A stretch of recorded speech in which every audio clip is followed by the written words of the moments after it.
সকলোকে নমস্কাৰ ইকুইপাৰ্ট সায়েন্সলৈ তো আমি ইয়াতে দুটা কোৱেশ্চন লম ডি ব্লক এলিমেন্টৰ পৰা লৈছো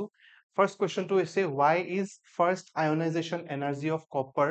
is higher than that of sodium ঠিক আছে এতিয়া ফাৰ্স্ট আয়নাইজেশন এনাৰ্জি কথা জানাৰ আগতে আমি আয়নাইজেশন এনাৰ্জি কি হয় অলপ জানিব লাগিব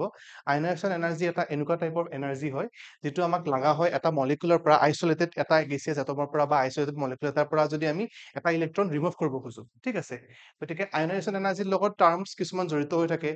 এটমিক ৰেডিয়াই এটা important term which is related to also the ionization energy এতিয়া আমি যদি চাব খুজো আয়নাইজেশন এনাৰ্জি ট্ৰেন্ড এটা থাকে ঠিক আছে ট্ৰেন্ড বিলাক আমি মনত ৰাখিব লাগিব এতিয়া আয়নাইজেশন এনাৰ্জিক আমি ই বুলি কৈছো ট্ৰেন্ডটো হৈছে যে যেতিয়া তুমি from period left to right আমি যেতিয়া লেফটৰ পৰা ৰাইটলৈকে গৈ থাকো এতিয়া লেফটৰ পৰা ৰাইটলৈ গলে স্টেণ্ডিয়াম টাইটেনিয়াম ভেনাডিয়াম এনেকে গৈ পেলে কি আহিব সোডিয়ামৰ পৰা যদি এনেকে যাও আমি from left to right the atomic radii increases ঠিক আছে atomic radii increases so that's why এতিয়া কি হ'ব আয়নাইজেশন এনাৰ্জি ক্ষেত্ৰত যদি আমি কনসিডাৰ কৰো কপাৰ আৰু সোডিয়ামৰ ঠিক আছে কপাৰ আৰু সোডিয়ামৰ আয়নাইজেশন এনাৰ্জিৰ লগত ৰিলেটেড টাৰ্ম আমাৰ ৰেডিয়াই এটমিক ৰেডিয়াই ঠিক আছে ionization energy of element increases across a period যেতিয়া আমি পিৰিয়ডৰ লেফটৰ পৰা ৰাইটলৈকে যাম তেতিয়া atomic radii ionization energy কি হ'ব ionization energy increases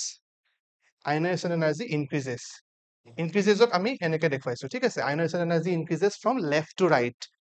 এতিয়া copper has higher atomic radii copper atomic radii কি হয় বেছি হয় as compared to sodium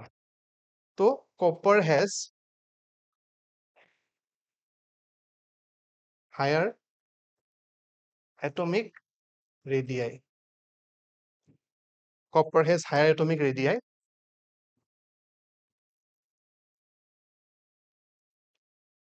ৰেডিয়াইটো হৈছে প্লুৰেল ফৰ্ম ৰেডিয়াছ বুলি ক'লে এটা কথা কৈছো মানে এটা কাৰণে কৈছো গতিকে ৰেডিয়াছ হ'ব copper has higher atomic radius than sodium ঠিক আছে সোডিয়ামতকৈ কপাৰৰ যিটো তোমাৰ এটমিক ৰেডিয়াছ আছে সেইটো ডাঙৰ হয় সেইটো কাৰণে কি হয় ইট হেজ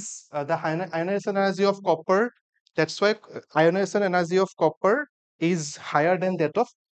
সোডিয়াম গতিকে এইটো সুধিব পাৰে এতিয়া আমি দুটা টাৰ্মৰ কথা কৈছো এটা হৈছে trend from left to right in a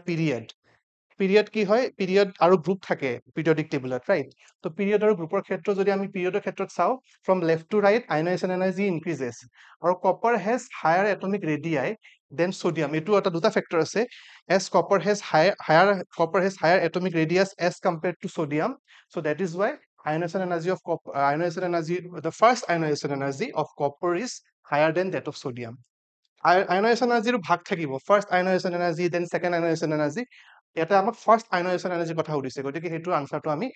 with the help of atomic radii as well as trendৰ কথাটো কৈ পেলাই আমি মেনশন কৰিব পাৰো from left to right ionic from a period it is atomic radius কি হ'ব ইনক্ৰিজ হ'ব atomic radius ইনক্ৰিজ হ'ব that is why যেহেতু atomic radius ইনক্ৰিজ হ'ব গতিকে atomic radiusৰ ওপৰত ভিত্তি কৰিও আমি এটো এক্সপ্লেইন কৰিব পাৰো so that is why copper has higher atomic radii as compared to sodium and that's why it has higher ionization energy তাৰপিছত next question to is why zinc salts are colorless and nickel salts are colored Zn2 or configuration চাব লাগিব ঠিক আছে আৰু nickel 2 এতিয়া Zn জিংকক আমি কি কও যদিও জিংটো এটা ট্ৰানজিশন এলিমেন্ট হয় আমি তাক সুডো ট্ৰানজিশন এলিমেন্ট বুলি কও that because জিংকৰ যেটো তোমাৰ ইলেক্ট্ৰনৰ ফুলফিল যেনেকৈ ইলেক্ট্ৰন আমি ফিল কৰো it has the whole electrons are occupied it has no vacant orbital it has no vacant no like unpaired d electrons okay জিংকৰ যদি মই এটা ট্ৰেন আগতে শিকাইছিলো তোমালোকক d1 d2 like that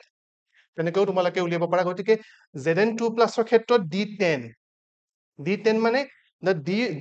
there is no unpaired electron in d orbital ঠিক আছে d orbitalত কোনো ধৰণৰ unpaired electrons নাই so that is why it is fully filled in case of Zn2+. আমি কেনেকে ফিল কৰিলে নহব we have to maintain some like rule regulation এটা হৈছে তোমাৰ Hund's rule of multiplicity যদি আমি কৰো প্ৰথমতে singly occupy হ'ব right after that we are just pairing up it এটা দুটা তিনটা চাৰিটা পাঁচটা গতিকে this is fully filled d orbital তো nickel 2+ ৰ ক্ষেত্ৰত যদি আমি চাও d8 right তো d8 ৰ ক্ষেত্ৰত কি হ'ব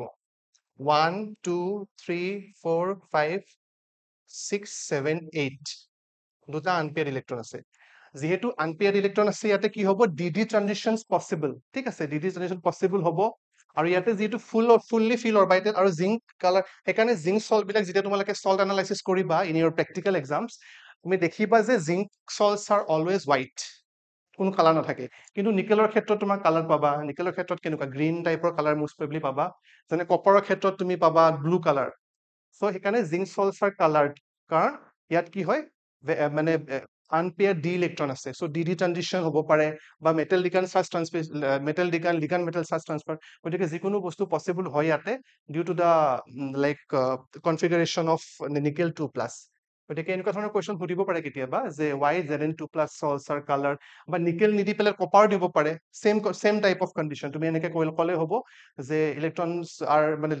মানে like unpaired D electrons are available so that's why colored গতিকে এনেকে টাইপকে তোমালোকে এইবোৰ এক্সপ্লেইন কৰিব পাৰা এনেকুৱা ধৰণৰ কুৱেশ্যনছ সোধে এইটো এটা কুৱেশ্যন ক'লো আৰু এটা কুৱেশ্যন ক'লো depending upon the ionization energy